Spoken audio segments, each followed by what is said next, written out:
To another broadcast of the Nexus Gaming Series. I'm going to be your host for the night, The Sound, and I am happy to bring you a semi-final matchup of the Nexus division. We are seeing the first seed Durotan's Couch going up against BG Nepotism and Corruption, our fourth seed for the Nexus division. This is going to be the fourth match that these two teams have played against each other in the history of them.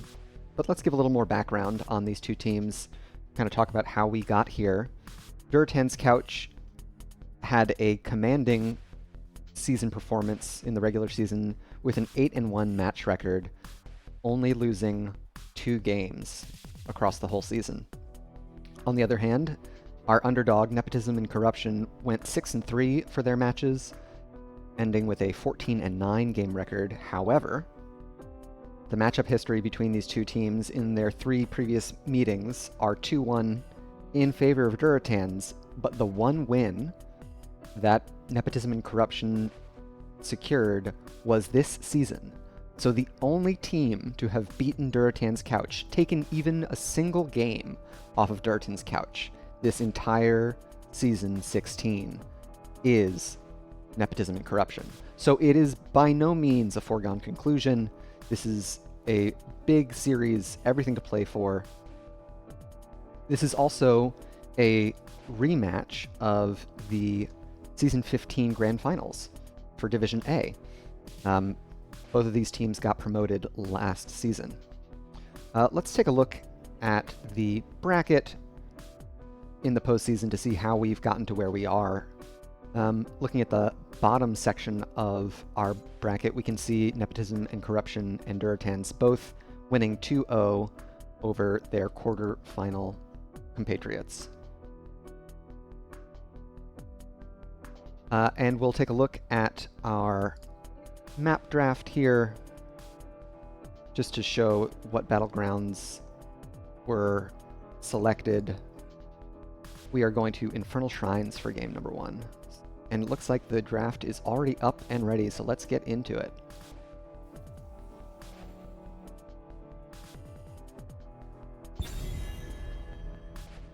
Durotan's Couch, being the first seed, got their pick of first pick or map pick rather than doing a coin toss, which is traditional in the regular season.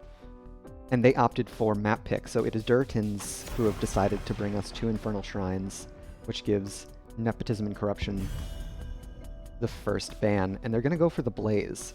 Blaze, one of the better offlaners currently in the cast, frankly, but also a highly contested pick between these two teams, both offlane players really favoring the Firebat.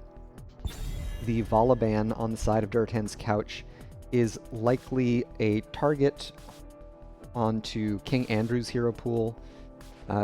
There has been a great deal of Vala priority for Nepotism and Corruption this season, one of, if not the highest play rate for their assassins. Anduin ban, another highly contested pick amongst these two teams. Both healers really enjoying the boy Prince of Stormwind. King, I guess? I don't really know, folks. Last ban here could be a Hogger ban. I would be surprised to see the Knoll make it past the first ban phase. And it is going to be the Hogger straight away. This, of course, leaves Diablo available, another priority pick and contested pick for Nepotism and Corruption and Durotan's. So we'll see if BG want to rip that here in the first pick, kind of their thought on the most important member of the cast to secure here. It's going to be Johanna instead. Johanna, an excellent tank for the objective.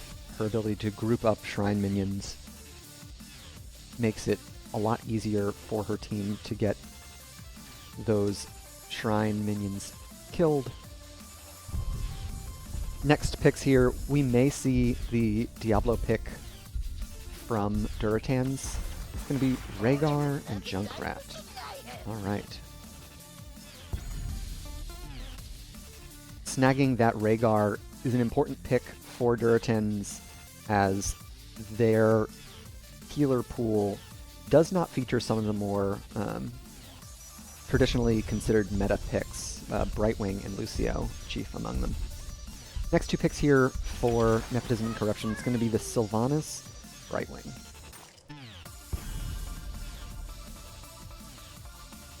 Sylvanas is actually the hero that Nepotism and Corruption have had banned against them the most this season. So King Andrew on that hero, I'm excited to see potential fireworks from that DPS slot. Next ban here, offlaners still open on both sides. We could see the pool narrowed a little bit further here. It's going to be the Lost Vikings, and this is something that Nepotism and Corruption have played before. They're a bit of a they are a bit of a wild card in the draft. This season they have actually played 44 of the heroes of the cast, and 23 of those 44 were for 2 games or fewer. Kerrigan ban from Nepotism and Corruption, targeting Yanners, who still has Tracer and Genji available to them. Both heroes seem to be favored by Yanners. Not necessarily ones that you think of as Infernal Shrines heroes, but certainly strong heroes that scale well. Diablo and Leoric secure. Leoric, definitely one of the offlaners that I think of when I think of Infernal Shrines. The Haka is still available, Yrel is still available. We could see a Sonya in these next two picks. And the flex pick from Nepotism and Corruption. They have, in the past, gone double support this season, so we'll see if they pull that out here. Yrel and Thrall. Alright. Thrall, a sturdy hero able to withstand some of the onslaught from the front line of Durotan's couch. Not a bad pick. Final pick here, it's going to be the Tracer.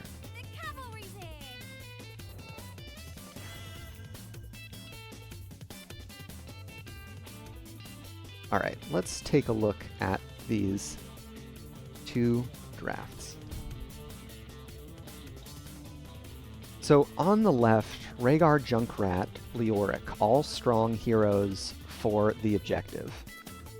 On the right, Johanna and Yrel pretty good on the objective, but Sylvanas and Thrall don't necessarily bring as much clear. So I think if it's just who can snag the most shrine defenders, it's going to be in Durotan's couch's favor. But it's more than just about the objectives. It's all about the rest of the game too. So let's get into it and see how these teams face off against one another. And introducing both sides, here on the left we have Durotan's Couch, our #1 seed, wildcard, playing Leoric, Yanners on Tracer, Idioms on Junkrat, Goliath on Rhaegar, and I Just Fizzed playing Diablo. To the right in red, the challengers, BG Nepotism and Corruption. We have Canny on Yrel, Linehouse on Brightwing, McGiblets on Johanna, King Andrew on Sylvanas, and Snagananas on Thrall. As we get into our first wave, we can take a look at our level 1 talents here. Nothing too strange, nothing sticking out at me. We've got the Overwhelming Affliction from King Andrew. Gonna try and chunk out the Diablo with that percent damage. And it looks like Nepotism and Corruption do feel as though they have the stronger level 1 here. Lots of damage flying back and forth, but the early minion clear goes over to Nepotism and Corruption, so they're going to get out of mid lane ahead of Durotan's Couch.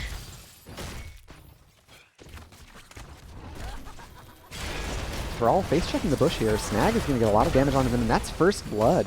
Nepotism and Corruption doing a great job to anchor that bush, making sure that any sort of lazy rotation gets punished.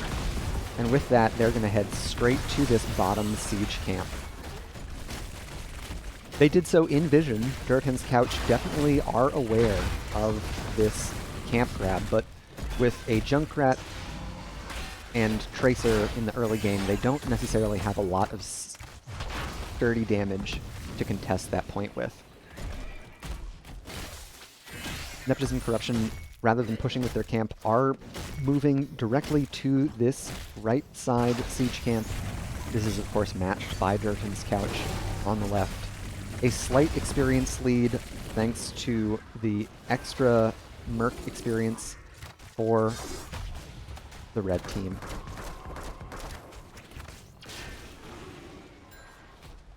And these teams are definitely playing it pretty cautiously here in the early game.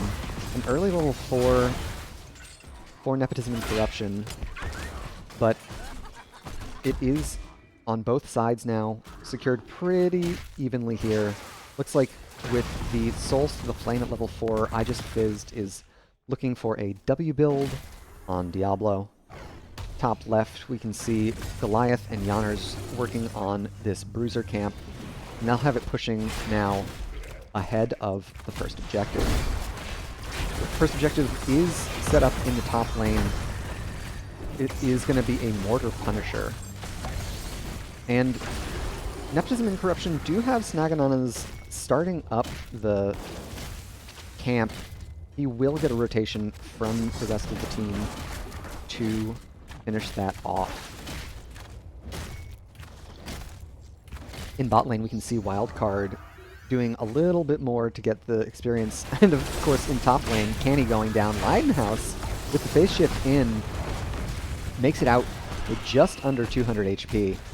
So a great lead kill for Durotan's Couch. They're going to be happy with the ability to get a little progress on this objective before Yrel comes back. This is also buying a wild card in bot lane, all the room in the world to continue soaking. A quick early shrine lead for Durotan's Couch, but with a 5-hero commitment from Nepotism and Corruption, it is going to be tough for Durotans to get back on the objective and push them out. Level 7s has been secured for Durotan's Couch, and here comes Wildcard rotating in. We can see Canny rotating down to mid lane to try and catch back up on minion experience here. The 5v4 now favoring Durotan's Couch means that Nepotism and Corruption are going to have to give this first objective.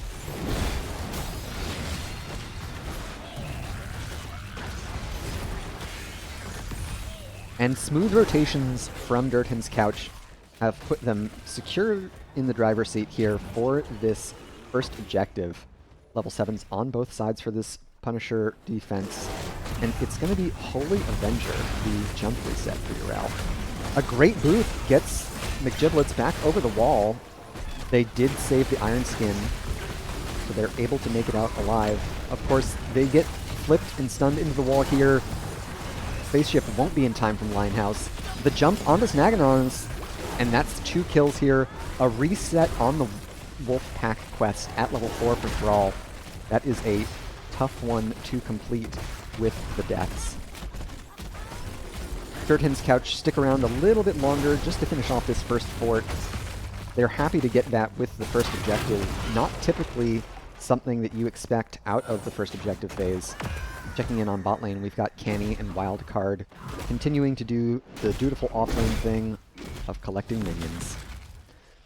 Level 10s and the heroic talent tier just a fraction of a level away for our home team.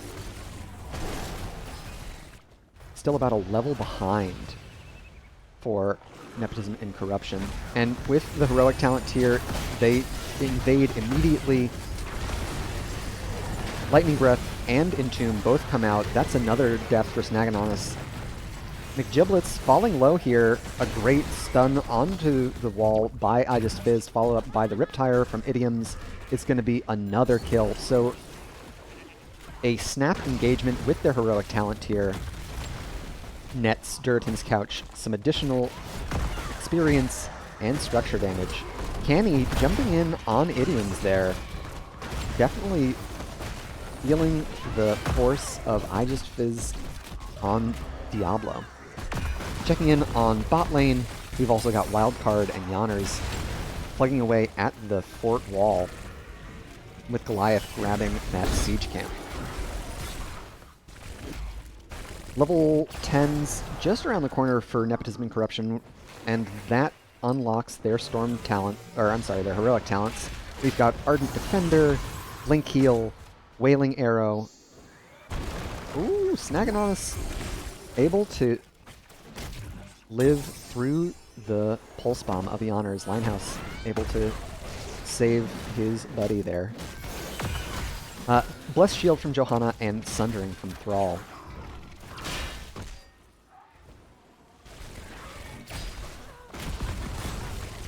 Checking in top right, we've got Nepotism and Corruption working on this Bruiser camp. Canny getting rotated down all four of, and that's an immediate Ardent Defender. The boop from Idioms, a little too late. Urel using the Hand of Freedom talent at level 4, that speed boost, allowing her to get out of harm's way before the concussive blast goes off. Checking in on top lane, we see Wildcard and Snaganonis both trying to clear out the Bruiser camp, and it looks like we've got a rotation from the rest of Nepotism and Corruption onto Wildcard. He's still got the Wraithwalk, and there goes the Entomb, but it is likely that this is going to be one dead Skeleton King. And that'll just about do it. Of course, this has bought Durotan's Couch all the room in the world in bot lane to secure their next fort, even before the objective is activated. It will be an Arcane Punisher, and level 13s are in the hands of the blue team. We've got Ripper Air, we've got Jumper, nothing too out of the ordinary here.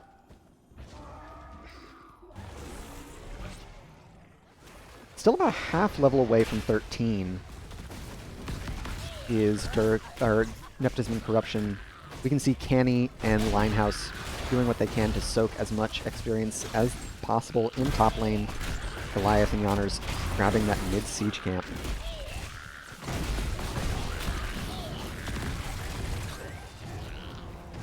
And it looks like they are not done with the mercenary pressure. They're happy to grab this right side siege camp as well. Canny over the wall. They've isolated I Just Fizz, and there goes the Wailing Arrow. Ancestral onto Diablo. Linehouse falling low, blinks out, but is too late. Snaganonis falling very low. A huge Lightning Breath securing many kills here. Canny able to jump out, but that's the flip from I Just Fizzed. Canny is falling very low, has already used Ardent Defender, and they're over the wall for a save. I Just Fizzed isn't quite done. Able to get the Shadow Charge and Overpower. And of course, all the while in bot lane, Durotan's Couch have had their Arcane Punisher pushing away. So it is likely that mid-fort goes down as well as bottom keep. Almost almost a talent tier lead for Durotan's Couch here. Next Punisher jump goes on to McGiblets. They did still have the Iron Skin. And it looks like that's about all she wrote for that push. Level 16 and the next talent tier just secured by Durotan's Couch. It is a full auto attack Leoric, looking to put more pressure onto Johanna on the front line, kind of cleave through the health pools of Leoric, or I'm sorry, of Thrall and Yrel. And with a level and a half, almost 2-level lead, Durotan's Couch are able to set up shop on this mid-keep wall. This is a huge flank angle from Wildcard, able to land onto King Andrew, but they're taking tower shots here. What looked like a potential scary engage ends up yielding very little, but they still have the talent tier advantage. Durotan's Couch are not going to leave. They've also got mercenary pressure building in the bottom lane. So the catapults and siege camp down there will push towards core. Checking in on top, we've got Canny trying to grab that experience while it is safe to do so. And with Nepotism Corruption turtled up in their base, Fizz gets the Shadow Charge onto Canny, who is able to escape with a good hammer boot. Goliath, Idioms, and Fizzed now happy to push forward onto the mid-keep wall. They've got a catapult behind them, so they're going to be able to get a lot done here. Idioms gets the cleanse from Goliath. There's the Entomb. Canny falling low here, pops the Ardent Defender. Huge tire from Idioms. And it looks like, despite all of the heroics flying back and forth, everyone's going to make it out alive. Yonner's tanking tower shots there.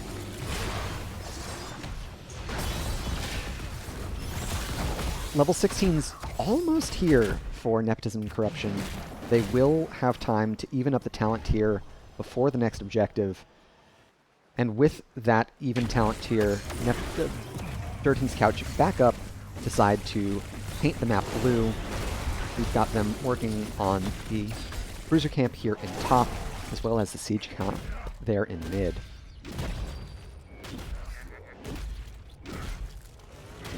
Frozen Punisher is our next objective in mid. A face check from Giblets onto Wildcard here. They do have Entomb. Canny gets the boop onto Diablo. Ancestral Healing comes out. Canny able to jump back in. Wildcard cleaving and doing so much damage. There's a huge Lightning Breath from Diablo. I just Fizz trying to chase them down, get the slows. But once again, all the heroics flying. No kills secured on either side. Nepotism and Corruption do still have the Wailing Arrow available to them, but they're going to have to deal with this top lane at some point. That is not now, though. Canny gets the boop on I Just Fizz. On the top side, Snaganoz dies to the Pulse Bomb from Yonners. Canny trying to do as much as they can. A great cleanse will get Tracer out alive. Goliath falling low here.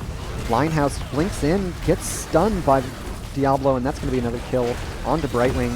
McGiblets caught in the Entomb here, and Canny is able to survive a little bit longer with the Ardent Defender, but on the backside, Wildcard is just running amok, getting another kill onto McGiblets.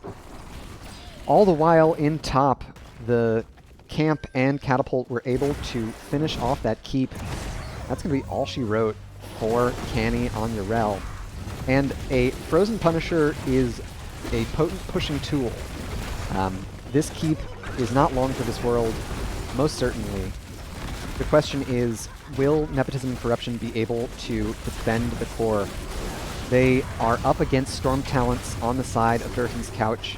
Total Recall from Yonners, a tech pick that I am not accustomed to seeing at level 20. A strong talent nonetheless.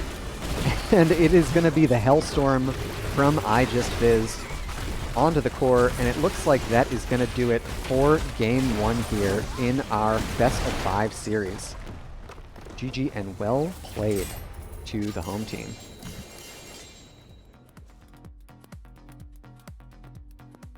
So a dominating, commanding performance from our top seed in our first game. Really well played by Durotan's Couch. Yanners on Tracer, definitely a highlight performance for me. Checking in on our post-game stats. Post-game stats, there we are. Junkrat doing the lion's share of the damage for Durotan's couch, but in the end, it was the kill securing of Yanners that was able to kind of push them over the edge. They were able to secure 12 takedowns over the course of the match. Canny dying 3 times on Urel kind of got picked on in those rotations. Checking in on our builds, it was the full W build for I Just Fizzed on Diablo. Nothing too out of the ordinary here. Roar at 13 rather than Blessed Hammers. And I gotta say, Snaganana's on the Thrall, definitely picking the build that I would think is best for busting through Diablo's HP pool, but didn't really find the flanks that they needed to make that pick sing. So let's swap back over and take a look at our next battleground.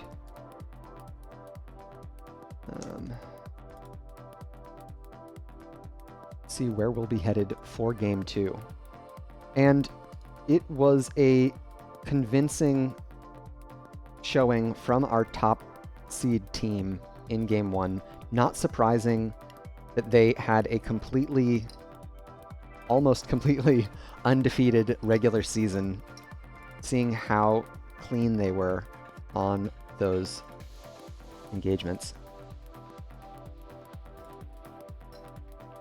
Yanners on the Tracer is also a big power pick for that player. It's one of the more targeted bans that we see going on to Durotan's couch.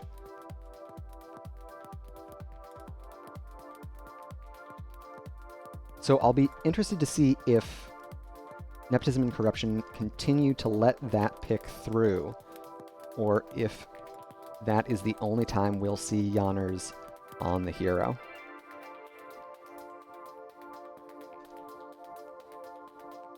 Now it looks like we do have our next lobby up, and we are going to be headed to Tomb of the Spider Queen as selected by Nepotism and Corruption.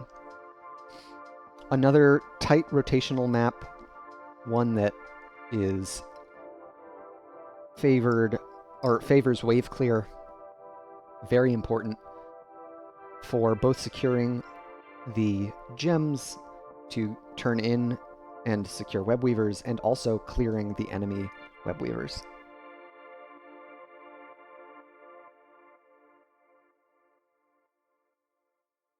So with that in mind, I'd be surprised if we don't see Idioms reprise their role on Junkrat. This next game, they performed very well on it, on Infernal Shrines, and it looks like they pick lots of Junkrat. Their highest pick hero in the regular season. So definitely a good one for the battleground. Not only do they provide wave clear for the objective, but they also are able to stall your enemies from turning in at a safe distance with the frag launcher, as well as keeping vision of those turn-in points with the concussion mine and steel trap. A little more background on these two teams. Durotan's couch is perhaps one of our oldest teams in NGS. At least the core of the roster has been playing together since Season 1, though once upon a time they were known as Jimmy's Got a Gun. And they have been playing every season since, which is pretty awesome to see that longevity in our amateur league.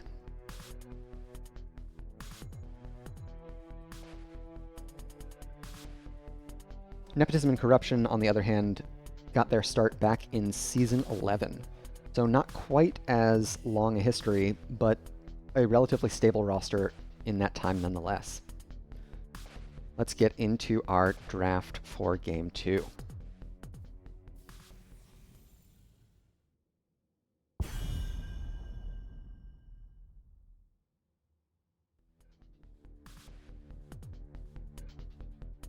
Durotan's couch first to act this time round. I'll be interested to see if they let Johanna through again. McGiblets seemed comfortable on the hero, but I don't know that Durotan's couch felt very pressured by the pick. I'd expect to see perhaps a Blaze or Anduin ban here.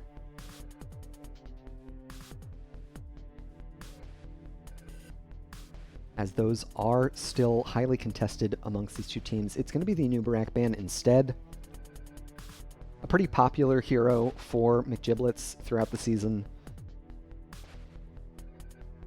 One of the stronger engages out of the cast of tanks with the unstoppable burrow charge.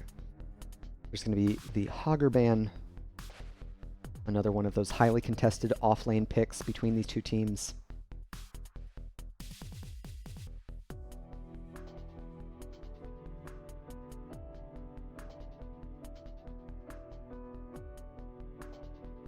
Next ban for Durotan's, I think it's probably going to be a Blaze. Could be the Johanna, of course. And it's going to be the Junkrat instead. Interesting. Definitely a hero that I think Durotan's couch favors over Nepotism and Corruption. There's that Blaze ban that I was predicting. So we'll see. This, of course, leaves Johanna available, and that's going to be a quick grab from Durotan's couch.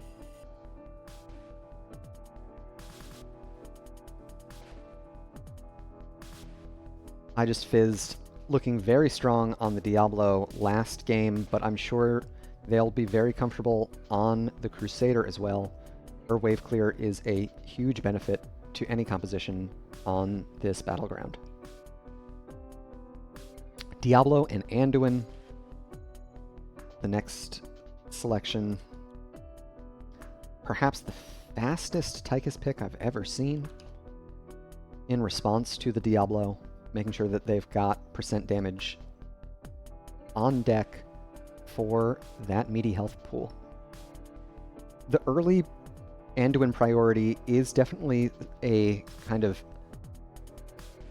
team versus team meta selection. It is a hero favored by both of our healers, and so that's gonna slide Durotan's over to the Rhaegar selection. Offlaners still missing from both teams, so we are unlikely to see them banned out here. It's gonna be the Kerrigan instead.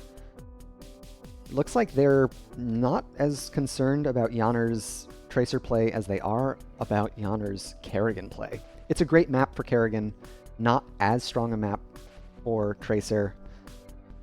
Yawner's performs very well on the hero though, so I think this might end up troublesome for Nepotism and Corruption, continuing to let a favored hero go through. Durotan's couch going to continue with the Vala ban. If it ain't broke, don't fix it. Making sure that King Andrew does not get that pick. It's going to be Leoric Sylvanas.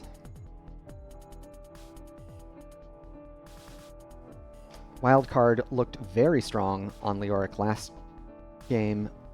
Not surprising to see it picked away this time round, especially with Hogger and Blaze unavailable. Leoric definitely one of the higher tier selection that are left. Last two picks here. It's going to be Jaina Sonya. Sonya. Wow. Never thought I'd see the day, which isn't true. Wildcard has played Sonya before. It's a comfort hero. Someone as storied, or rather as long standing in the game as Wildcard, no doubt has played many Sonya games. Last pick here for Nepotism Corruption. They went for a melee last time. I'll be interested to see if they stick with that plan. It's going to be Zagara instead. Excellent. So let's take a look at our two drafts for Tomb of the Spider Queen. Wave clear galore on the side of Durotan's couch between Johanna, Jaina, Rhaegar. They've got it in spades. On the other side of the map, Sylvanas brings pretty decent wave clear, as does Leoric. But Zagara's is so-so. McGiblet's cheering for Couch while also playing against Couch. It's a classic. Of course, McGiblet's on Diablo. This is a comfort pick for Nepotism and Corruption, so we'll see if that is the difference maker, and we can get into game number 2. And introducing our teams here on the left in blue, we've got Durotan's Couch. Wildcard playing Sonya, I just fizzed on Johanna, Idioms on Tychus, Goliath playing Rhaegar, and Yanners on Jaina. And to the right in red are challengers, Nepotism and Corruption. McGiblet's playing Diablo, Snagananas on Zagara, Canny playing Leoric, Linehouse on Anduin, and King Andrew playing Sylvanas. Checking in on our level 1 talents here, seeing if there's anything out of the ordinary. Nothing too surprising. Another auto attack build from Sylvanas. And we do have Nepotism and Corruption setting up for a little early tower cheese. King Andrew able to get the Haunting Wave out, but the pull from Linehouse is a little too late. First blood going over to Durotan's Couch. An excellent grab, punishing that predictable rotation. Really well played by Durotan's there. And this will get them started on a top and mid rotation. Checking in on bot lane, Durotan's seems to want to have their Zagara problem dealt with by more than just Sonya. Can't say I blame them.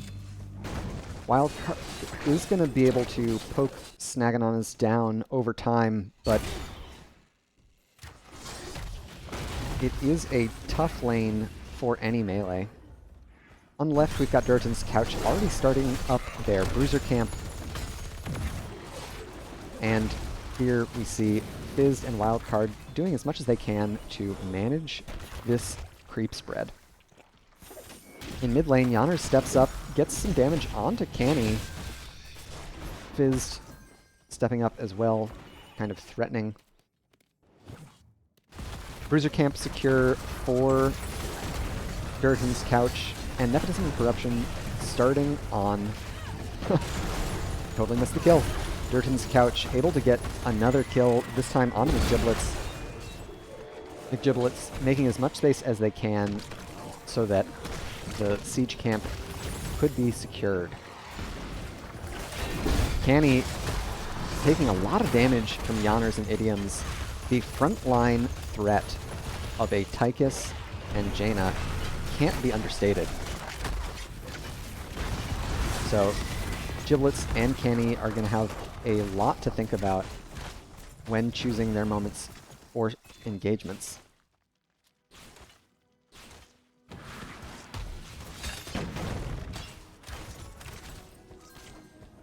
Checking back in on bot lane.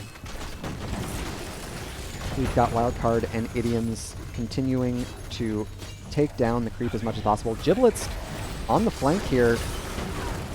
The route from Linehouse not lined up quite for that chain. Level 4s on both sides, of course. Nothing too out of the ordinary here. It is Frost Shards, so Jaina is able to pierce with her Frostbolt now. A step up from I Just Fizz onto Linehouse, and that's a flip and stun into the towers. But even before the first objective is secured, Durotan's Couch have managed to get mid-fort wall down. Looks like Nepotism and Corruption have sniffed out Wildcard, trying to turn in here. Looks like Sonya is going to make it out alive, able to drop the body block thanks to her Whirlwind ability. Level 7's just around the corner for Durotan's Couch. We'll see how they talent at that tier.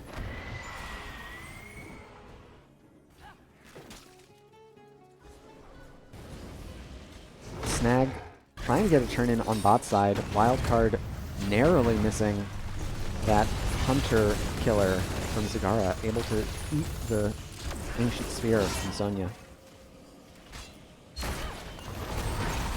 Yanners gets their gems in, and it looks like Snagananas on the bot side is the major piggy bank for Nepotism and Corruption.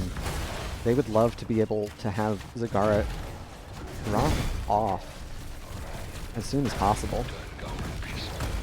Level 7's on both sides. Giblets looking for a stun there, and it is a blue objective secured by Durotan's Couch.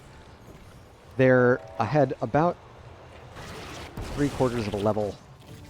They've secured 2 kills and the first objective. They are on a roll in this game too. We'll see if Nepotism and Corruption are able to turn things around when they get their heroics online. Linehouse getting an early pull onto Giblets there. And I have to expect this mid-fort is not long for this world. Giblets doing as much as they can to zone the damage off of the fort, but with Jaina and Tychus shelling away, it is tough for the Lord of Terror to get too frisky. Top objective was cleared by Canny, and it looks like mid-fort will survive. Checking in on bot, Snagananas is able to protect their fort as well. So, oh my gosh, Sonya still with so many gems. They get a big heal and look for the turnaround engagement onto Giblets. No pull available from Linehouse, and so the cleanse is unavailable. Diablo will respawn thanks to their Black Soulstone trait, but they are coming back much weaker after that trip to the graveyard. Still 20 gems in Snaganana's pocket. The Zagara would love to get rid of those at their earliest convenience, and we've got Wildcard working on the siege camp, while Goliath and Idioms work on the left side bruiser camp. Heroic talents unlocked for Durotan's Couch. It is Leap from Sonya, Blessed Shield from Johanna, Commandeer Odin from Tychus, Ancestral Healing from Rhaegar, and Water Elemental from Jaina. Heroics just around the corner from Nepotism and Corruption, and there they are, even talent tier. We've got Maw from Zagara, Light Bomb from Anduin, Leoric has gone for Entomb, Lightning Breath, and Wailing Arrow once again. And it's back-to-back turn-ins. Another Webweaver wave secured by Durotan's Couch.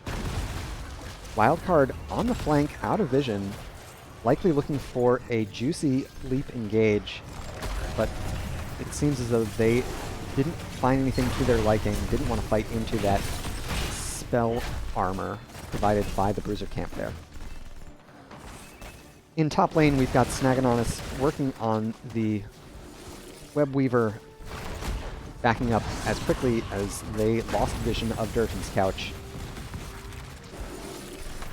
And with Idioms and Yanners both up here, I don't think Snagananas is going to be able to save the fort in time. A cleanse goes out onto Idioms. Mid-fort goes down.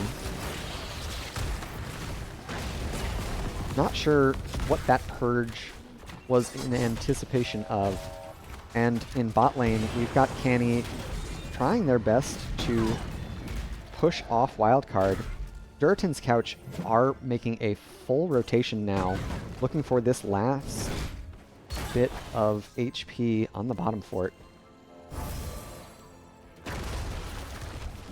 They're not going to secure it. They are still 3/4 of a level away from level 13s, and it looks like they're going to give the next objective turn-in over to Nepotism and Corruption. Of course, Nepotism and Corruption are continuing to scale. Zagara comes online late in the game at level 16 with Corrosive Saliva, so they are far from out of the game. 4v3 here in mid lane. But here comes the rotation from the rest of Nepotism and Corruption. We'll see how they prioritize their lanes in this objective phase. Looks like they are abandoning mid, knowing that the 13 talent tier is just around the corner for Durotan's Couch. Level 13 unlocks Neosteel Coating, a great Entomb, and there's the Wailing Arrow. Ancestral goes out onto I Just Fizzed. Johanna is gonna fall. First kill for Nepotism and Corruption secures their level 13 talents. They're gonna look to fight past with the Black Arrows from Sylvanas. King Andrew immediately shutting off the fort after that Johanna kill was secured. So signs of life here from Nepotism and Corruption. A leap from Wildcard will secure the kill onto Giblets. Snaganonis with 40 gems. There is no pull left for Linehouse, and those 40 gems are going to go unrecovered. A massive blow to Nepotism and Corruption's economy there. If Snaganonis had left well enough alone, I think they make it out with at least some of those gems, but they stepped back in looking to collect some of the gems that McGiblets had dropped. With the boss unlocked after the objective is clear, Durotan's Couch immediately get on it here. They clear it lightning fast before Nepotism and Corruption can scout it out. King Andrew stepping really far up here, trying to get as much value out of their Black Arrows as possible. Canny happy to trade their life to let Sylvanas escape to safety. Leo will be back soon. Top lane is looking in trouble for Nepotism and Corruption. Durotan's Couch still have a very healthy boss to push with here, as well as their next objective phase. McGiblets out over the wall with the spawn of Canny. It is a massive engagement here, even talent tiered. Maw goes out onto 3. Can they get any kills here? A lead from Sonya. Goliath is so low, but okay, 2 for 1. Sylvanas goes, there's the Jaina. A huge fight win for Nepotism and Corruption. Wildcard on the back, trying to kill Linehouse, but they're able to survive thanks to McGiblets and Snaganonis peeling for them. A 1 for 4. This is the sort of fight win you need if you are on the blue team. They are happy to get all of that comeback XP, but of course, there is still a lot of homework left for them to do on the map. This mid keep is going to take a tremendous amount of pressure with the Webweaver and 2 catapults. But it looks like they're going to clear it up before the keep goes down below half.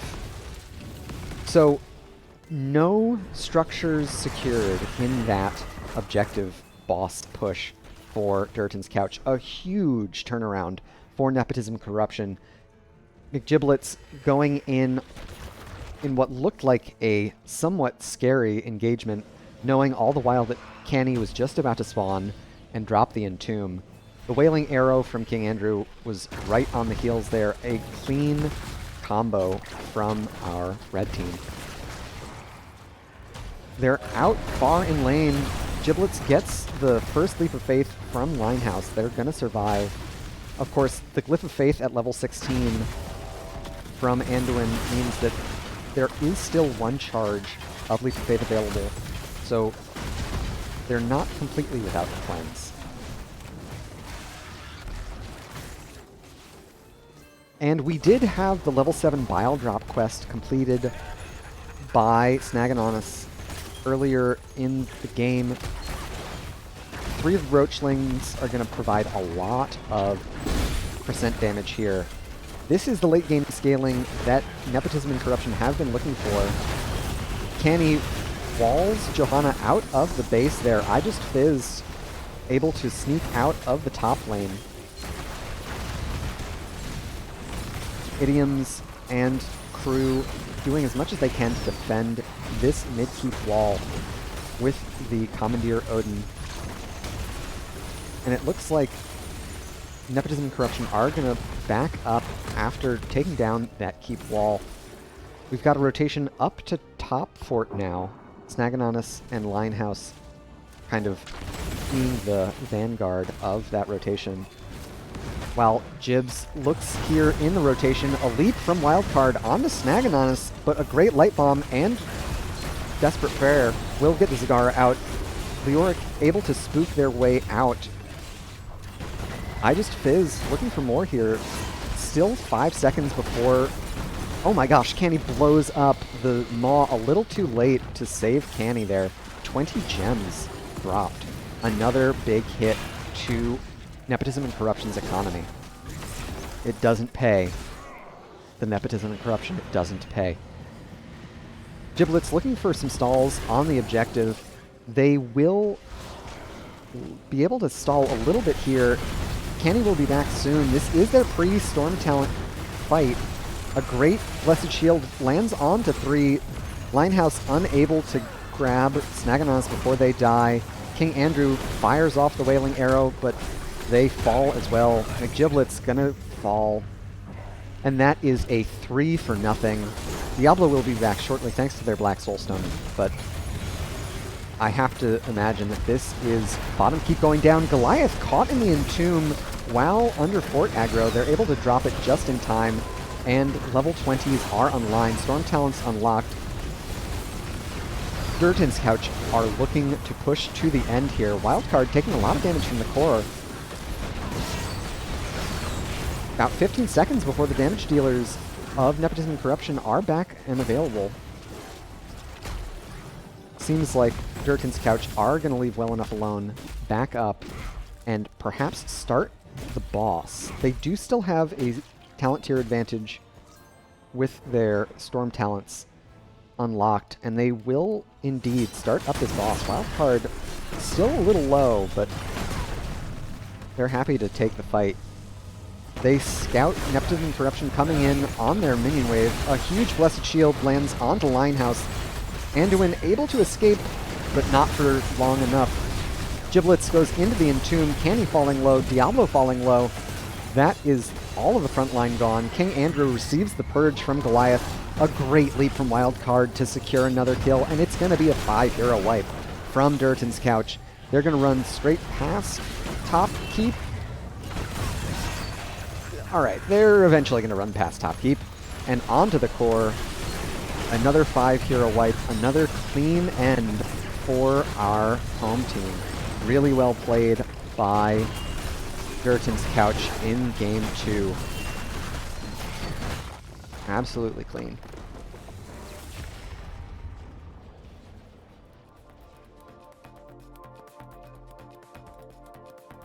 So going up 2-0, as one might expect a dominant team like Durotan's Couch to do, they are looking very strong in this series. I didn't get to see any of their regular season matches, but I'm sure this is just more of the same. Take a look at our post-game stats. And we've got Tychus, top of Durotan's Couch. Of course, Jaina not that far behind, 56 and 55,000 respectively. Zagara, with that Corrosive Saliva at level 16, was able to amp up their damage into the late game, and McGiblets actually second in line for hero damage thanks to that W build. W build and Lightning Breath able to get a lot of damage out once your spell power comes online at level 13. Nothing out of the ordinary here in terms of builds. We can see Q at 7 and 4 from Yanners. We see a lot more ice flows at 7 nowadays, but the piercing and other Q talents are classics nonetheless. All right, to our next battleground. Where are we headed for Game 3? like we're going to be headed to Garden of Terror for Game 3.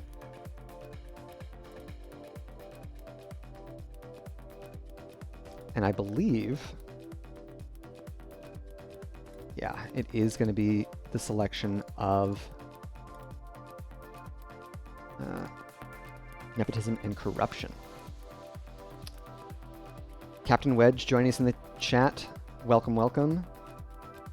Captain Wedge, one of the longest serving NGS players, part of the core of Durotan's Couch that have been playing since Season 1. So a true veteran of our Nexus gaming series.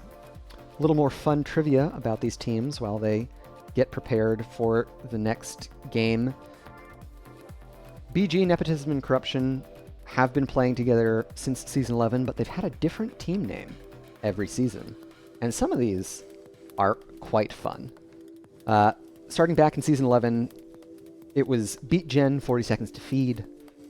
The next iteration, and hands down my favorite Beat Gen team name, it was Beat Gen Johanna Means Family. And that is a Lilo and Stitch reference for the uninitiated. It's so great. It's so choice. Can't get enough of that. Next couple team names, we had Blame Jibs. There was a season where McGiblets actually was not on the team, and so they changed their name to Blame Jibs. And of course, last team name from Season 15 was BG Guwuteen. Spelled with the uwu, you know? With the anime voice and all that. I don't really know how you're supposed to say the uwu, but I know that you spell it UWU. Classic. Nepotism and Corruption, I agree, Wedge, is definitely the best name, hands down. I don't know if they'll be able to top this. Nepotism and Corruption, a bit of an in-joke for Division A from last season. Johanna Means Family had the best logo too. I agree entirely with the doctor. Let's get into game number 3, our draft. Retiring after the season. You hate to see it, but ending at a divisional high at Nexus Division. Can't be too upset with that for Nepotism and Corruption. All right. Garden of Terror. This is a map that has been favored by Nepotism and Corruption so far this season. It is not favored by many people in NGS, so we'll see if this map pick of theirs is going to be the special sauce they need to start their reverse sweep, or if Durotan's Couch will continue their strong showing, close it out in 3 games here. First ban onto the Anubarak, making sure that McGiblets does not get the Trader King.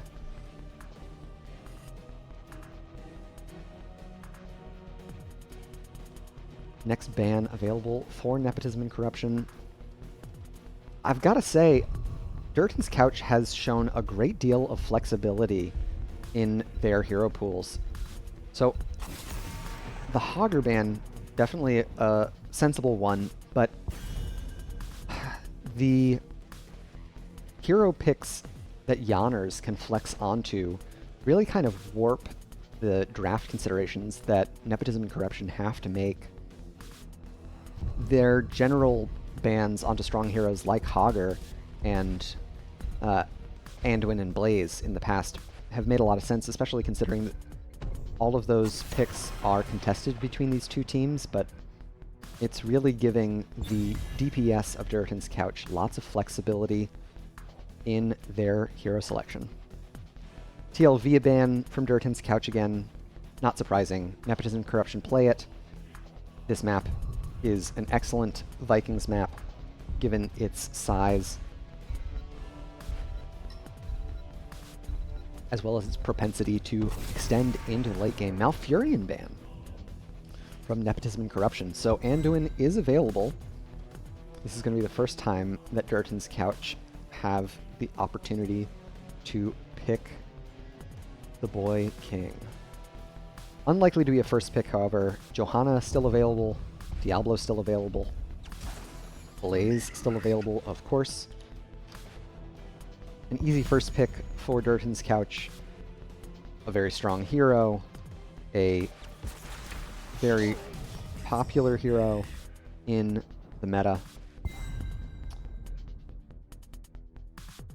Deckard and Diablo. So no cleanse on the current healer selection for Nepotism and Corruption. They could still find a cleanse somewhere else later in their draft, but that is likely to be a consideration. Tychus and Lucio. Excellent.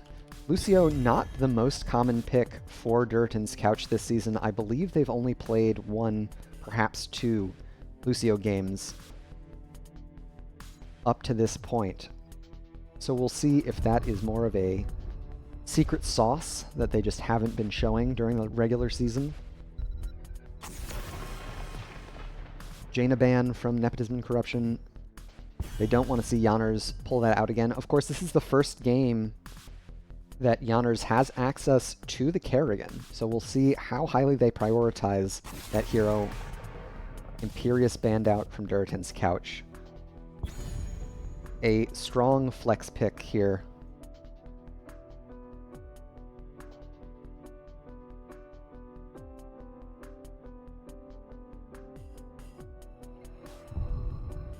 Next two picks here.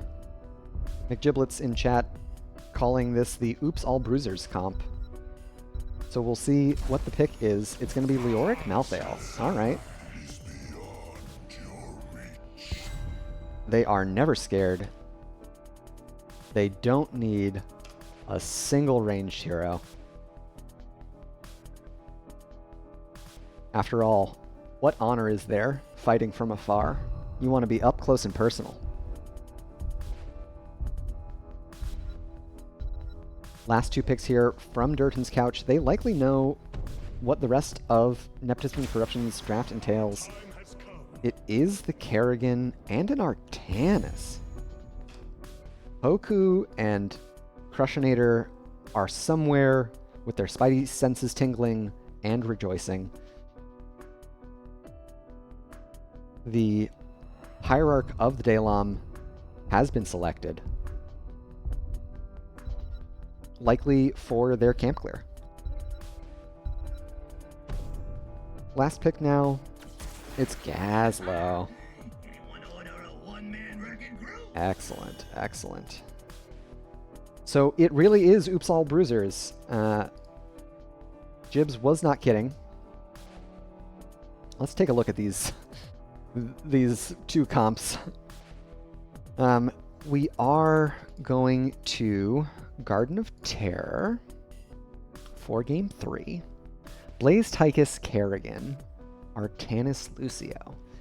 Yeah, the Lucio speed boost is going to give a lot of chase potential onto Durotan's Couch.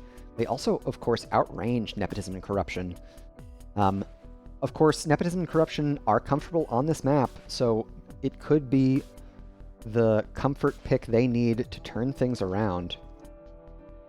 We'll see if that is indeed what happens here as we get into our third and potentially final game of this playoff match.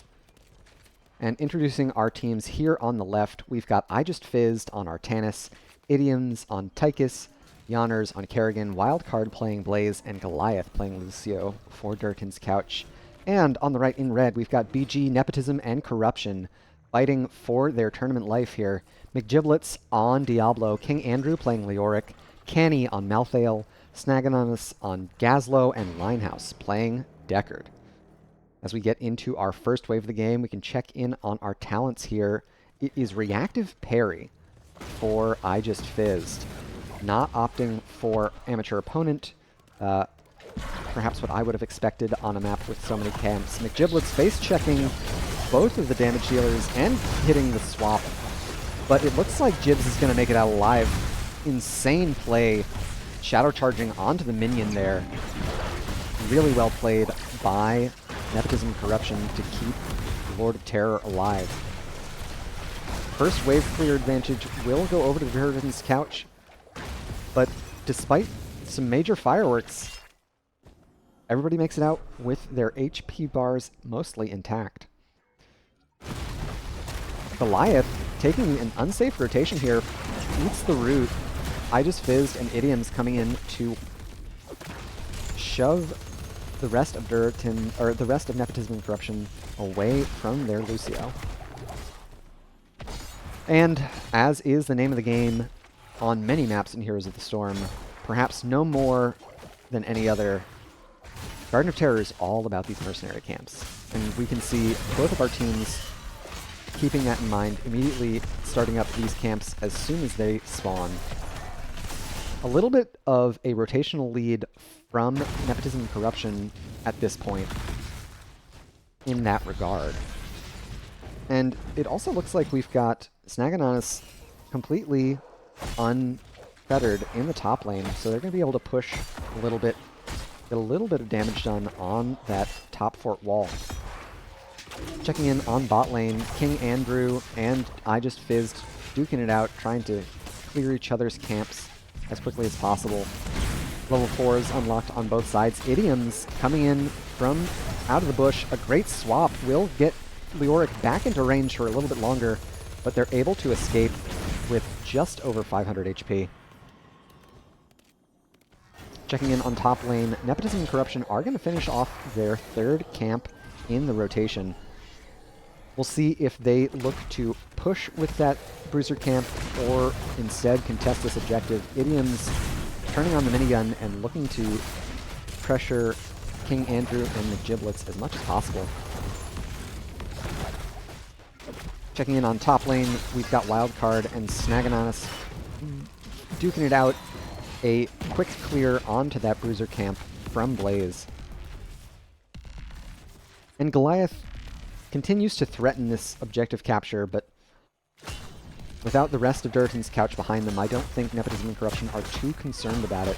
With Yanners showing up, narrowly missing that shadow charge onto the wall there. And Linehouse is going to secure the first seed for Nepotism and Corruption. About even on experience here, a little bit of a minion experience lead on the side of Durotan's couch.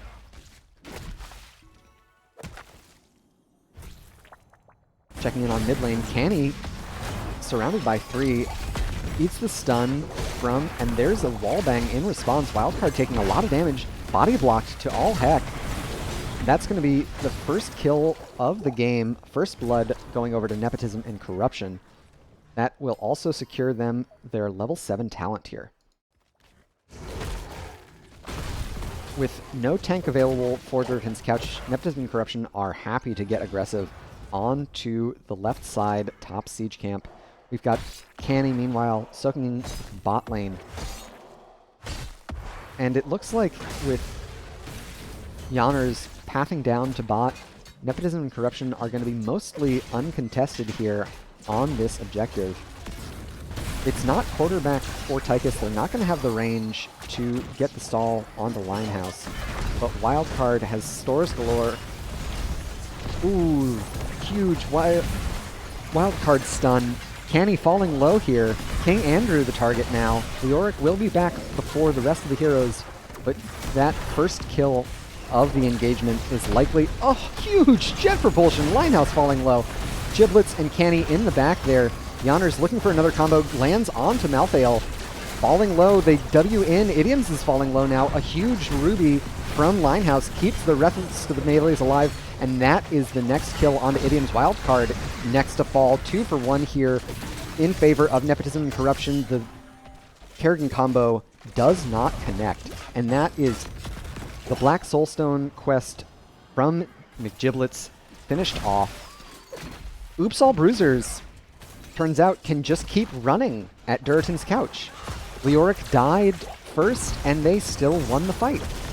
McGiblets eating the combo from Yanners, but they're very healthy and unafraid. Of course, what they have in survivability in a team fight, they lack in raw siege damage. So they're unable to create too much pressure onto the top structures there. Checking in on bot lane, King Andrew trying to put as much pressure onto Wildcard's HP pool as possible. A favorable objective spawn for Durotan's Couch, but they are still trailing away from their storm or their heroic talents. Kenny and King Andrew know that they're going to back up with that talent tier missing. A 5-hero commitment from Nepotism and Corruption, while Durotan's Couch continue to collect experience in top and mid. Heroics on both sides here. Fizz gets the swap on the Canny. Canny able to dodge the combo with a great Wraith Strike there. Idioms pops the Commandeer Odin, gets the long range stall, and with a camp pushing in on mid lane, and Linehouse gets swapped in. I just Fizzed is insane. Immediate kill.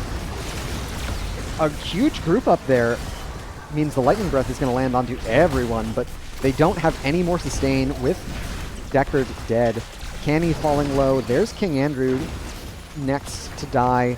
Canny isn't going to survive any longer. So 3-0 in the engagement for Durotan's Couch after a massive swap from I Just Fizzed, getting Linehouse smack dab in the middle of the rest of the blue team. An absolute amazing play from that hero. We also, in that fight, saw the Purifier Beam come out. It is not Suppression Pulse, which I think is perhaps the more meta talent for Artanis, if Artanis has any meta talents. Can a hero as non-meta as Artanis have meta talents?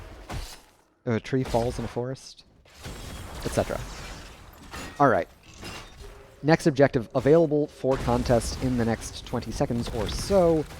Durotan's Couch do have a slight experience lead, but they are far from a talent tier lead. Snaganonis getting rotated on by Wildcard here. They drop the Gravo on themselves.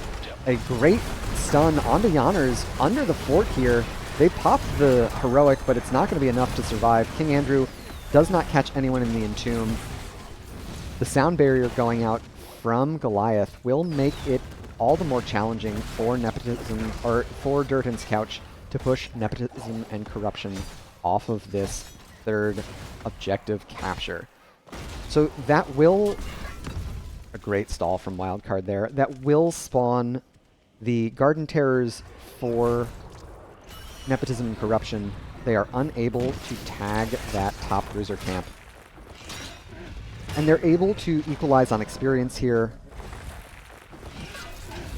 Wildcard working alone on this bottom objective. And in mid, you can see Jibs, Linehouse, and Canny working on that. This, of course, is where having no range damage becomes pretty challenging for Nepotism and Corruption. They're able to get the Entomb onto Wildcard. Bunker comes up in the next second. They're going to be able to drop it, but that's still a kill. Many heroics committed there. The Lightning Breath and Entomb are able to secure it, and that means they're going to be able to secure this bottom fort. As I was saying before the engagement started, the downside to no range damage is it becomes very difficult to secure buildings. Snag, rotated on by 4, will go down. Pretty easy gank for Durotan's Couch there. Having to be in melee range of the structures to do damage to them definitely makes it challenging to step up. It puts you in range of taking fort aggro, taking that armor shred. It is a tough proposition, so I expect that we'll see Nepotism and Corruption do a lot more of those strong rotation plays, trying to get a heavy advantage in one lane and pushing a structure after outnumbered kill. Checking in on our level 13 talents, it's Templar Zeal for Artanis, which is cooldown reduction? Yeah. It's a Q build for idioms on the Tychus. No one can stop death? No. Inevitable end for Canny on the Tychus. Nope. Malthael. I know hero names. You don't know hero names. Get out of here. And experience about neck and neck here. Of course, the siege camp in bot lane pushing onto a lane with no fort will be challenging for Durotan's couch if they don't respond to it soon. Looks like they're gonna forgo this next objective. Nepotism and Corruption find wildcard here. They are caught in the sleep. Turn around, get the stun onto 2. Linehouse falling very low here. Swap in onto Canny. Canny pops the heroic, but they still go down. That's another kill onto Jibs. 2 for nothing for Durotan's couch, and that is going to secure them their level 16 talent tier. Of course, they've got homework to do here on the map. In mid, they've got a wave and a camp to clean up. In bot, they've got a wave and a camp to clean up. The level 4 quest, Sharpened Blades from Yonners, is completed. That is a big power spike to the Ravage as far as damage is concerned. Level 16's on both sides, but Malthael still waiting to respawn means that Nepotism and Corruption are not going to get a chance to stall this objective.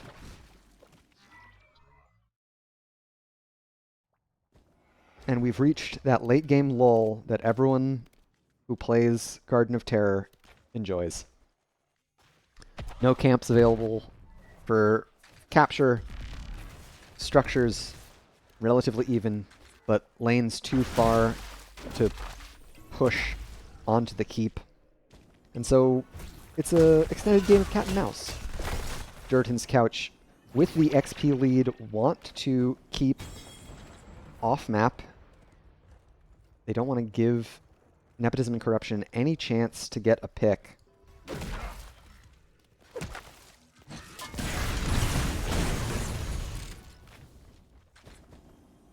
This is Garden Terror point for Durotan's couch.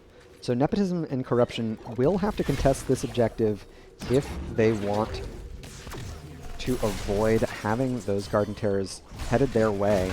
Snaganon is still caught over the wall there. We'll see how many stalls they've got available to them. Giblets turned on with the minigun. A swap gets fizzed over the wall. King Andrew entombs the entire team. A huge gravel bomb catching the entirety of Durotan's couch. Wildcard gets the stun in. There goes Yonners. That's Wildcard to fall. So a decisive engagement there from Nepotism and Corruption after a perhaps slightly mistimed swap from I Just Fizzed is going to net another big teamfight win for Nepotism and Corruption. We'll see if they're able to get much structure damage out of these kills. Jibs looking for a engagement onto Idioms. He's going to have to fall back here. Snag on the Gazlo does have some siege generation tools available to them in the form of turrets. So they've got a little more than just minions at their back. It's not so harsh on them. And they've got a fresh wave coming in here. Snag drawing tower aggro now. And I would love to see Nepotism and Corruption stick around and finish off the fort, but looks like they're not going to be able to. Durotan's couch respawning just in time for the next objective, but with Wildcard showing in top, I have to imagine this is going to be a quick objective capture for Nepotism and Corruption. Scaling into the late game, neck and neck on XP, 2 and 2 on seeds. It may all come down to a hectic fight in the end. Of course, the structures are not in Durotan's couch's favor. Giblets over past the team. A huge heroic fight. Everyone going down. Yonners is low. Able to go down by Linehouse. Here comes Wildcard, but They're a little too late to the party. Nepotism and Corruption looking for a little bit more damage on to this mid fort. Snag is able to secure it there. So, as I was saying before the big team fight broke out, another huge advantage that Nepotism and Corruption have going for them are the structures. They've got periodic catapult pressure in all 3 lanes here. They are absolutely setting up to continue this 5-game series and start their reverse sweep. This objective phase could be very punishing for Durotan's Couch. I don't think they're going to be able to get here in time to stall. Wildcard might be able to get a cheeky stall over the wall with the oil spill and flame stream that we've seen from them. Looks like they're not going to risk it. With Storm Talents online for Nepotism and Corruption, it is Hellgate from Diablo, Buried Alive from Leoric, Bomb Toss for Snaganonis on Gazlo. And this level 20 Storm Talent spike is big. Lots of damage now onto Wildcard. They drop the bunker, but in the end, they lose I Just Fizzed. Canny buying back with Malthael's level 20. No one can stop death. So it seems like a 1-for-1, but Leoric is going to be back soon. Giblets also at full souls can respawn much faster. A double combo now from Yanners is going to take out Linehouse. He's looking for more. Getting on to King Andrew, pops the Chrysalis, and there is the sound barrier from Goliath. Yanners still very low here. Gets the combo onto Jibs, who's looking for idioms there. Canny secures the kill. Oh, King Andrew narrowly missing Goliath there. And all the while, top keep goes down. So that is going to do it for our game number 3. Nepotism and Corruption, as it turns out, does pay off. And so they are going to be taking us to a game 4, keeping their tournament alive for another game. Well played to the away team. A strong showing from Nepotism and Corruption on one of their favored maps. Oops All Bruisers working out superbly for them. A specialty pick for them, and not surprising to see why. They were very clean on it. Taking a look at our post-game stats, we've got Tychus able to chew through many large health bars, but in the end, 14 takedowns for Nepotism and Corruption.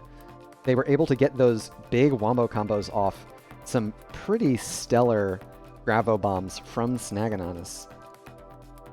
Checking in on the builds there. Nothing really out of the ordinary. Perhaps the only thing that took me by surprise was Sound Barrier from Goliath rather than High Five. But of course, with a wombo combo team like Nepotism and Corruption's draft, going for the burst save tool does make a fair bit of sense. All right. Another game. Game 4. Nope, not what I wanted. Where are we headed for our 4th game?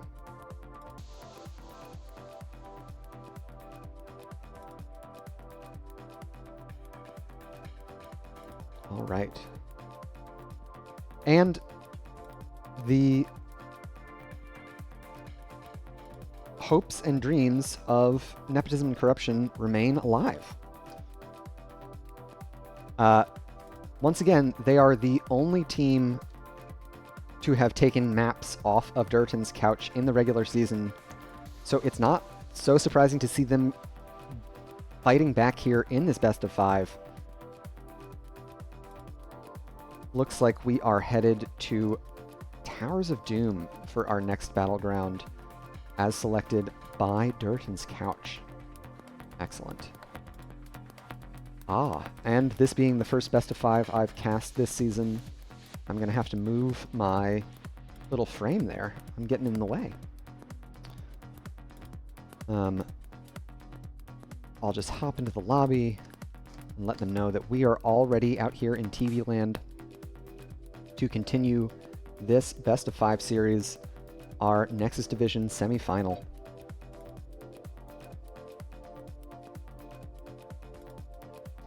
And can Nepotism and Corruption keep the ball rolling? We're going to find out. I think it is interesting to see these teams preferring map pick over first pick. Often in the games that I've cast and played in this season, there has been a heavy preference in the meta for first pick.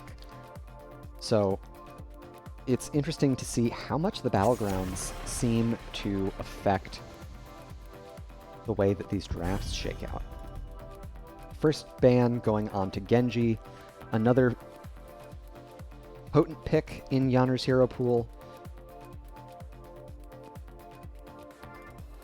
A pretty good map for Genji as well.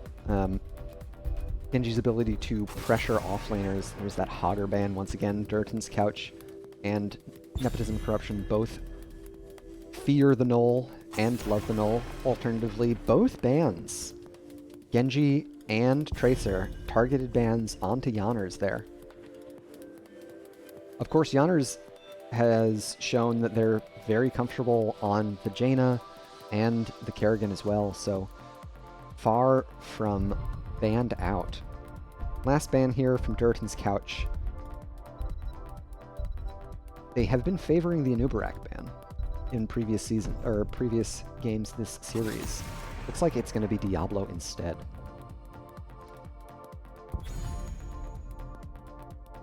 Let me see Blaze. Likely to be the first pick here. A highly contested pick among these two teams and a very strong hero. Their wave clear is great. Their team fight presence with jet propulsion and bunker is almost second to none. Anduin first pick. Okay. A highly contested healer pick for these two squads. So much so that they have taken first spot in the draft. Johanna and Blaze both available. We'll see the Johanna snatched up here in the first round for Durotan's Couch. It's going to be the Rhaegar instead. Excellent. Rhaegar, definitely a comfort pick for Goliath. They've looked very strong on the hero in games 1 and 2. So they don't want to get banned out of that again. Next two picks here is going to be Stitches. Stitches? Dahaka. Okay. We're going fishing. A great map for Stitches. There are lots of really cheeky angles to find hooks on. You frequently make it to the late game, so his later game power spikes remain potent.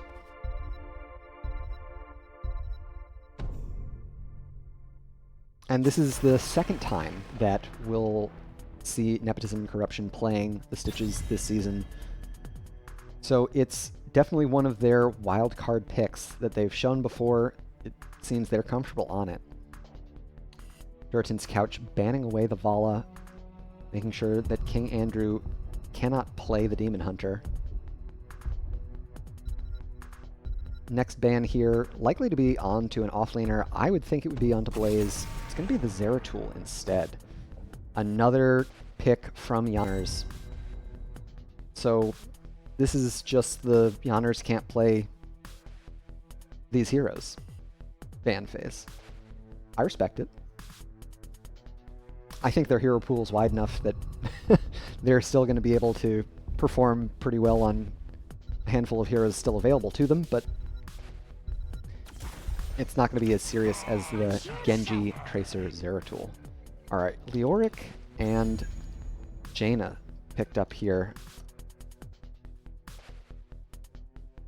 Leoric, a great answer for the Stitches, but of course not the best pick into the Anduin. Leap of Faith from Anduin, able to grab folks out of the Entomb. Kind of really negates the value of that heroic that we kind of associate. Ooh. Alright, we've got a Greymane Varian. Is that a Smash Varian? This could be a Smash Varian. Nepotism and Corruption definitely bringing the spicier draft picks here. You love to see it. And of course, the pairing of a Smash Varian, potential Smash Varian with Greymane is a lot of burst damage. And it's gonna be Thrall last pick. Something a little sturdier to withstand the potential blow up there. Can't say I blame them. Alright, let's take a look here for Towers of Doom. We've got Johanna, Rhaegar, Leoric, Jaina Thrall against Anduin, Stitches, Dahaka, Greymane Varian. Not a lot of follow-up CC for the Stitches hook. Anduin, of course, does have the root available.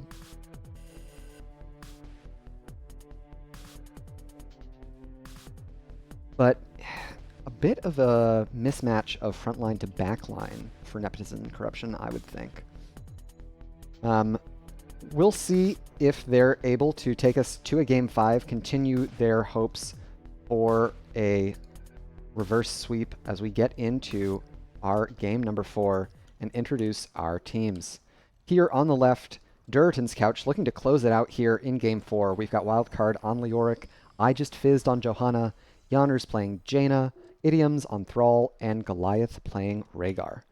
To the right in red, hoping to continue their push to the finals. We've got Nepotism and Corruption, King Andrew on Greymane, Canny on Dahaka, Snaganonis on Varian, Linehouse on Anduin, and Giblets playing Stitches. As we get into our first wave of the game, and take a look at our level 1 talents. Nothing terribly out of the ordinary here. We've got Lion's Maw from Snaganonis and Enhanced Agility from Canny. Canny stepping really far up into the middle of Durotan's Couch. They're going to eat most of their HP pool as a result. And with the early clear on the mid-wave ahead of Nepotism Corruption, Durotan's Couch are allowed to cut off Red Team's rotation.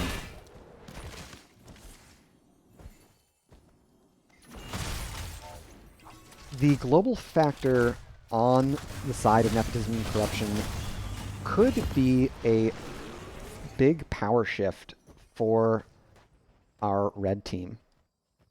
Looks like Durotan's, seeing where Nepotism and Corruption are on the map, are happy to take this invade. That's going to draw the dig from Canny, gets the tongue on to Yonner's. First blood going over to Nepotism and Corruption. They're looking for more, but Wildcard has joined the fray. It is 5v4 there. Wildcard able to escape with the Wraithwalk.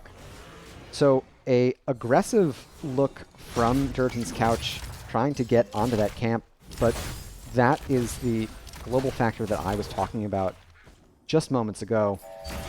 Canny able to get to the fight well ahead of Wildcard and turn it around in that time. Experience-wise, we are still about even. Nepotism and Corruption a little bit behind on the minion XP, but of course with their 1 kill ahead on hero XP. Level 4 is unlocked for both teams. We've got Ghastly Reach from Leoric at level 4. And what's Snag gonna pick? Taunt. Okay. It is a Flex Taunt Varian. Fair enough. Not something I'm used to seeing. Durotan's Couch able to get all 3 of their sappers into this bottom fort wall. Hook narrowly missing there from Jibs. At level 13, that is going to be all the more threatening.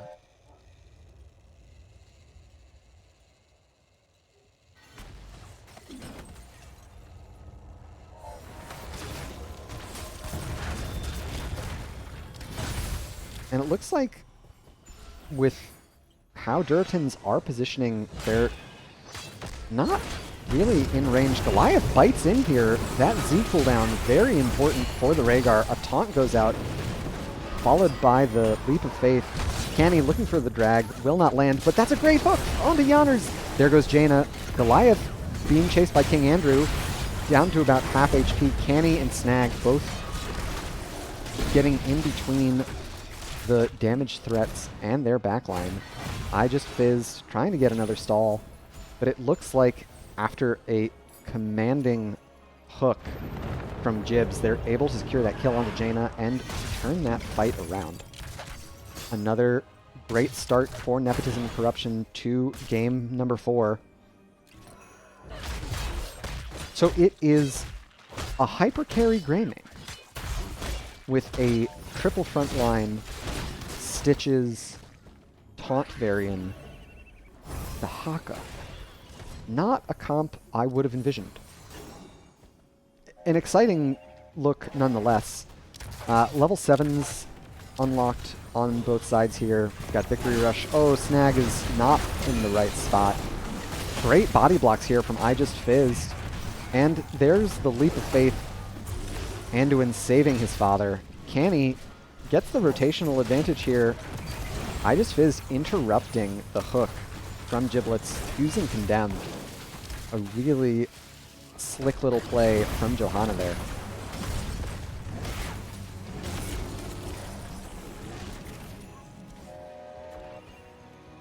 Checking back in on those level 7s, it is the Ice Flows build this time round. And we'll see if Nepotism and Corruption are going to look to invade here. Canny does have their global available, but they're not going to pull the trigger on it in time to stop a huge Condemn and punish. King Andrew falling low, gets hit by another slow. Goliath chases in, and that's going to be first kill for Durotan's Couch. They're looking for more, getting another slow onto the Stitches. McGiblets goes down as well. So, experience boost and kills right before this second objective phase. A double channel going over to Durotan's Couch will put them 4 shots ahead of Nepotism and Corruption on that race to 0. Of course, Towers of Doom is a map known for its comebacks. As long as your comp scales well into the late game, you are feeling okay as long as you've got at least 1 core HP. Speaking of scaling, we've got heroics unlocked by Durotan's Couch. It is Entomb, Blessed Shield, Water Elemental, Earthquake, and Ancestral Healing. Heroics just around the corner from Nepotism and Corruption. And they will secure them here. It's going to be Cursed Bullet, Isolation, Shield Wall. Okay. Light Bomb, and looking to see if maybe there's a Gorge here. Not going to pull the trigger on it.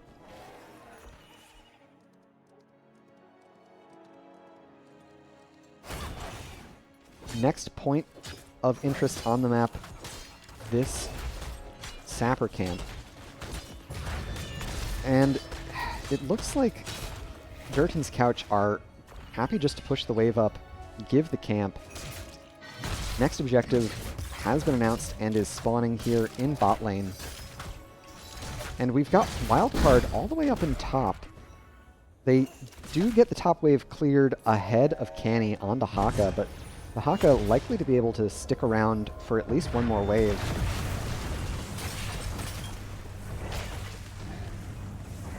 We'll see how Nepotism and Corruption want to play it with their global in hand. Snag and Wildcard finding one another on the top side of the fight.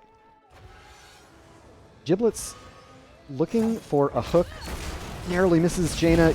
Now he's stuck in a really bad spot. Gets the pull from Linehouse. And a huge Entomb lands onto 2. Linehouse caught with Stitches there. Canny falling low as well. I Just Fizzed, able to stave off a lot of the damage from Nepotism and Corruption with those blinds. it is going to be a 5-hero wipe for Durotan's Couch. A huge momentum shift in their favor. Level 13's in hand now. It's going to be a big power spike for Jaina, unlocking Icy Veins, as well as for Leoric, securing the Spectral Leech talent. Not the fight you were hoping for if you're a fan of Nepotism and Corruption, and let's be honest, who isn't a fan of Nepotism and Corruption when you are the ones benefiting from it? Stitches looking for a hooked gorge onto Jaina, narrowly missing it, and as a result getting caught in the entomb. Linehouse, of course, getting caught there as well, made it all the more challenging for Nepotism and Corruption to deal with that fight cleanly. The rotation in here, Isolation goes out onto the Thrall, a tongue onto Johanna, who receives the Purge from Goliath. Level 13's still missing for Nepotism and Corruption as our next set of altars spawn. In bot, we've got King Andrew working on these sappers, making sure that there isn't any additional core HP loss through that camp, pushing into the death zone.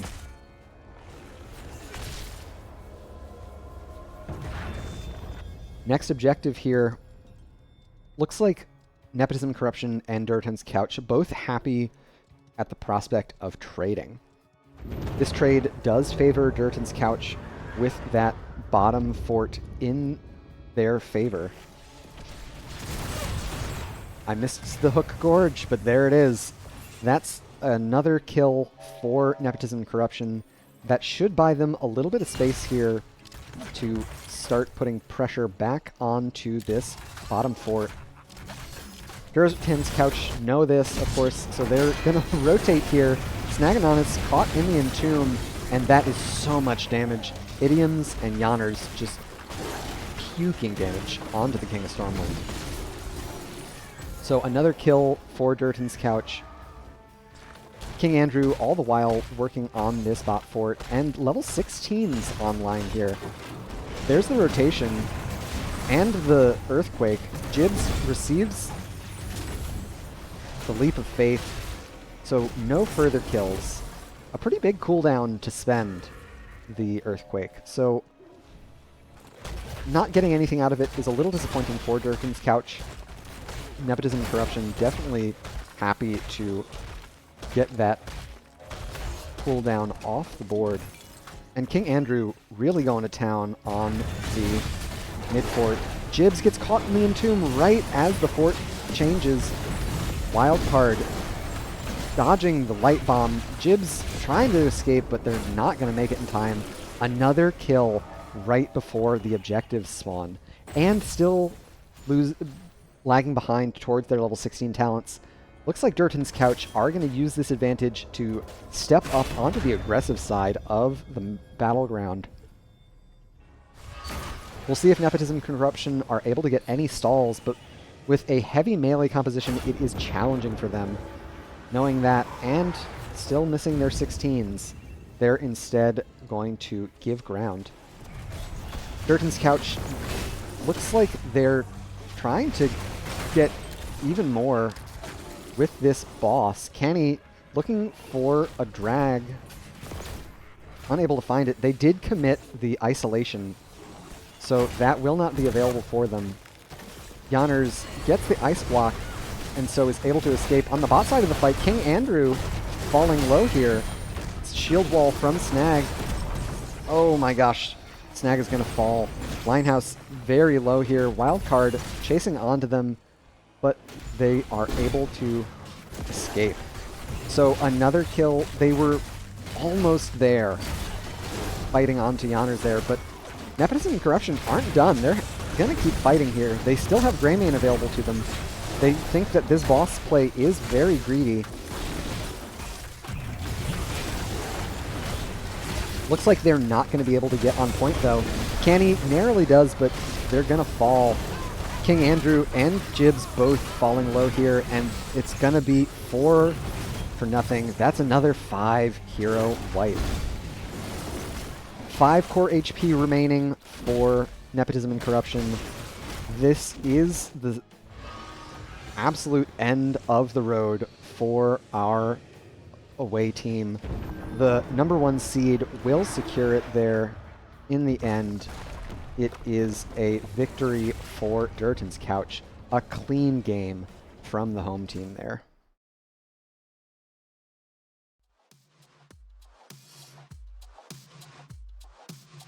And that will do it for the series.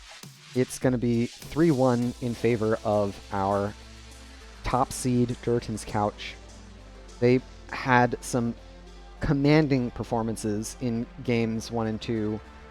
Of course, Nepotism and Corruption fought back well in Garden of Terror, but it wasn't enough to clinch the win. Checking in on our post-game stats, Jaina absolutely puking damage thanks to her Ice Flows and Icy Veins talents, and Greymane never able to kind of come online and do a similar amount of damage, and you can see that in the takedown count, 14-3. Any other talents sticking out? Looks pretty standard across the board. Wolfbite talents for Goliath. Interesting. Not something that I am so accustomed to. But well played by them nonetheless. Alright, I am going to hop into a voice lobby to see if I can find our winners. And it looks like I've got them there. Great. So, in just a second, we can get into our interview.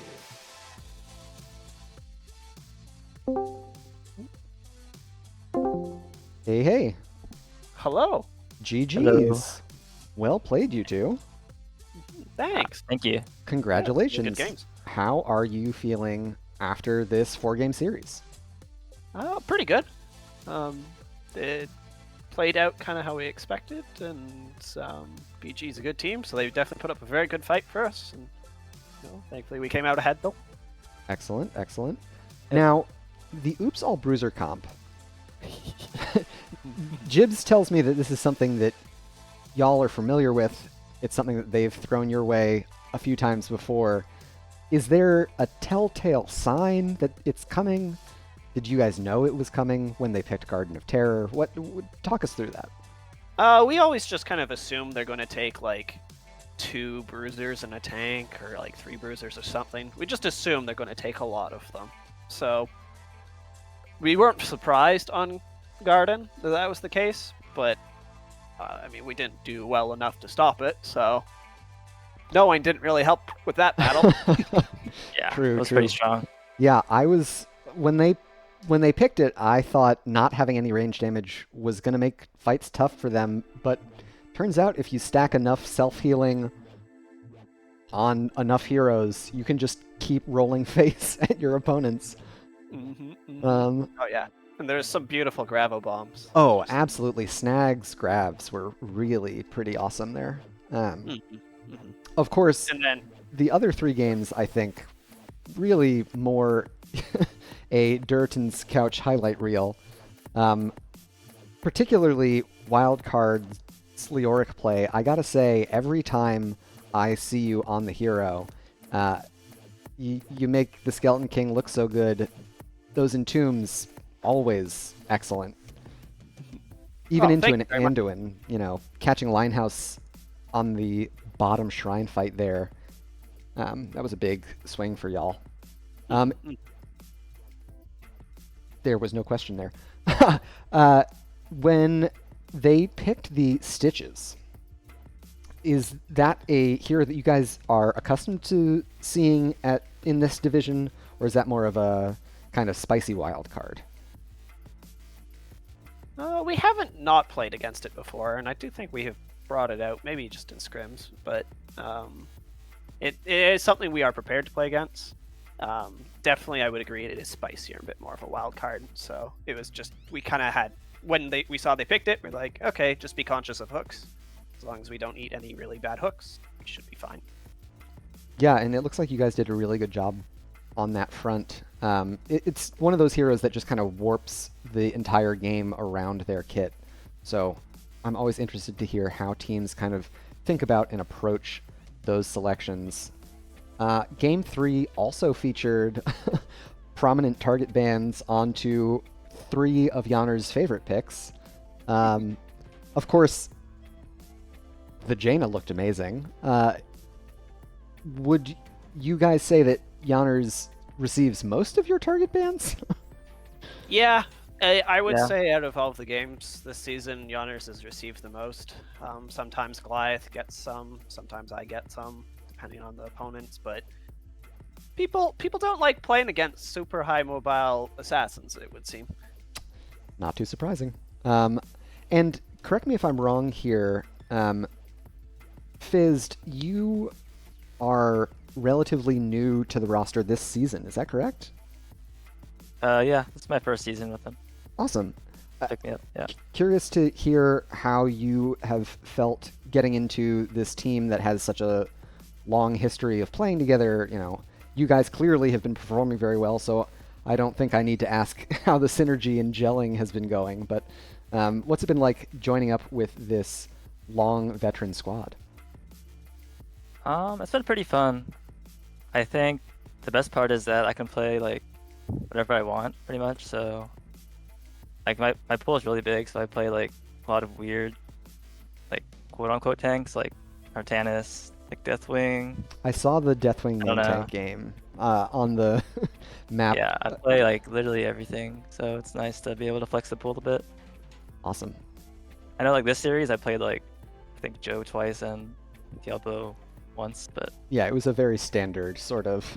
yeah, but if need be, I can go crazy. So it's nice having the option to do that. Yeah, that's awesome. So next up for y'all, it's the divisional finals, and you have the potential of going up against either Cho'Gall's Angels or Best of Buddies, I believe. Is there one team or another that you guys are more fearful of? I wouldn't say fearful of, because you guys dominated literally every match that you played except your first one this season. But is there one team between Cho'Gall's and Best of Buddies that you would prefer to see in the finals? Personally, I'm not sure. They're both pretty solid teams, and if they're bringing their A game on the day, it won't be easy fights. So pretty good with either, because either's going to be a good challenge. Yeah, for sure. Absolutely. And of course, I gotta say, Nexus Division is a little, the postseason run has been a little bit boring. Just a little. Because, like, quarterfinals, the top seed 2-0'd, every single top seed 2-0'd the lower seed. You guys just beat Nepotism and Corruption. If Best of Buddies beats Cho'Gall's Angels, then, it's just, we're going by the script, and it's not that fun, guys. I disagree. BG just gave you a game with Gazlo, and True. they won it, and it was beautiful. True. But I see your point for a lot of other things. And, I mean, again, the other two teams we're going to be playing against definitely could upset us and beat us, so that would be interesting, too. So you might get your entertainment still. And to be fair, watching you guys play has been entertaining, even if you guys are the first seed and winning. You do it with style. It was an awesome series from you two. Before I let you go and celebrate with the rest of the team, are there any shoutouts that you want to give? Any you want to give first, Fizz? Standard. Shout out to my team. It's a fun set. Played well. Shout out to you for casting. It was great. Thank you. And shout out to Artanis, even though he lost. He got picked, and that's what counts. Yeah. Representation. Actually got picked in game 2. Mhm. Okay. Yeah. And otherwise, big shout out to our opponents, and it's a lot of good fun. And thank you to everyone who's watching us and supporting us. We really appreciate that. Awesome. Great. Thank you so much, you two. Have a good night. Good night. Yeah. Thanks. Good night. All right. So that's going to do it for this semifinal series. Durotan's Couch, the number 1 seed, able to close it out in 4 games. And we can take a look here at our updated bracket. And it looks like it's going to be the winner of Best of Buddies or Cho'Gall's Angels up against Durotan's Couch. The Garden of Terror game, definitely pretty spicy. Oops, all bruisers. You should try it at home. But in the end, the clean, consistent play of Durotan's Couch was able to close it out. Before I sign off, I want to give some shout-outs of my own, primarily to all of the artists and programmers whose assets and programs that I use to generate all of my stream content wouldn't look anywhere near as good without all of their contributions, and I've got links to all of their work below in the credits section. You can also stick around after I sign off to watch a credit roll featuring them. And a big shout out to all of you for tuning in. Thank you for coming out and supporting these teams. It's always great to have the community supporting one another. And until next time, I've been The Sound and you've been awesome. Good luck, have fun, peace, and love.